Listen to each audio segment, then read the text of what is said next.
Sermão do Monte é, de longe, um dos sermões mais belos que Jesus pregou enquanto esteve entre nós. Deixa eu te convidar a observar a estrutura proposta por Jesus para que tenhamos uma vida saudável.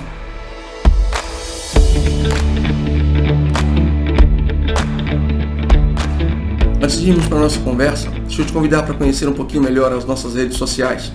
Você pode nos acompanhar pelo Instagram, ou você pode também, além de nos seguir no Instagram, você pode nos acompanhar aqui pelo YouTube.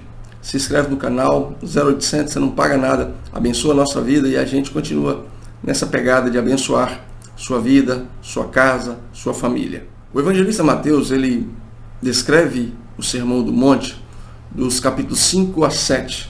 Na minha avaliação, a melhor forma de compreender a relevância desse sermão não é começando a estudá-lo a partir do capítulo 5, mas a partir do seu final, quando Jesus fecha esse sermão.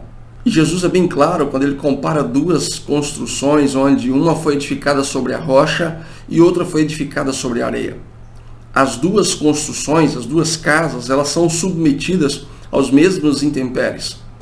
Chuvas, rios transbordando, ventos fortes, batendo com ímpeto contra ambas as casas.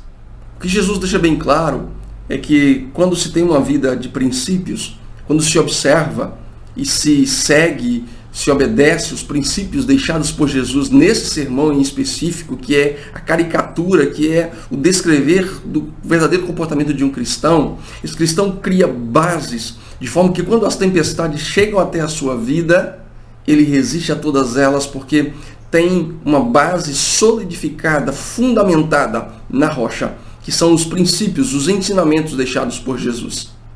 O Dr. Martin Lloyd-Jones, em seu livro Estudos no Sermão do Monte, ele menciona que viver no paraíso do insensato é como se tivéssemos uma casa cheia de problemas, mas o principal problema delas é na estrutura, porque não é fundamentada numa rocha que sustenta, que te dá base, e aí, diante dos intempéries dessa casa, vem a ruir. Ela pode ter conforto, ela pode ter a aparente segurança, mas por não ser fundamentada numa base sólida como a rocha, essa casa vai ruir quando as tempestades chegarem. Isso é viver no paraíso do insensato. O Sermão do Monte, ele nos convida justamente a observarmos as nossas bases, em que estamos fundamentados. Precisamos urgentemente entender que as tempestades, elas não são uma possibilidade, elas são uma realidade em nossas vidas. Cedo ou tarde, elas vão chegar, independente de qual fundamento nossa casa, nossa vida esteja alicerçado. Por isso, diante das tempestades da vida, e eu creio que, assim como eu, você também enfrentou e vai continuar enfrentando enquanto aqui estivermos, de tempos em tempos, algo vai acontecer que pode mexer com a nossa estrutura. Mas como passar por essas tempestades? A primeira delas é encarar a Bíblia não como uma caixinha de promessas, mas como um livro de princípios, onde nós plantamos e colhemos, onde nós semeamos no intuito de que lá na frente nós venhamos a colher os frutos. Por isso, para você que insiste em caminhar distante, a Bíblia tem a resposta. Isaías 43, 10 a 11. Vocês são minhas testemunhas, declara o Senhor, e meu servo, a quem escolhi para que vocês saibam e creiam em mim, e entendam que eu sou Deus.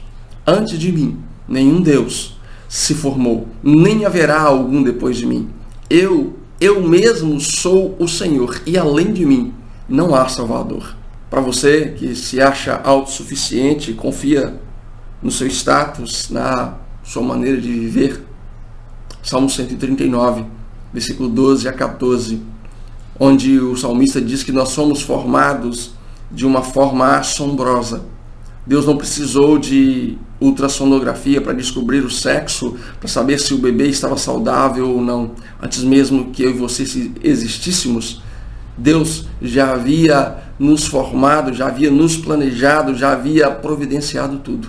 Para aqueles que ousam a questionar muitas vezes a bondade de Deus, se Deus é justo ou não, se Deus nos ama ou não, eu recorro a duas pessoas muito sábias. A primeira delas é o apóstolo Paulo.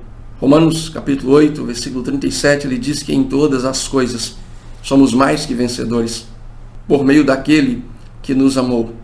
Porque estou bem certo de que nem morte, nem vida, nem anjos, nem principados, nem coisas do presente, nem coisas do porvir, nem poderes, nem altura, nem a profundidade, nem qualquer outra criatura poderá nos separar do amor de Deus que está em Cristo Jesus nosso Senhor.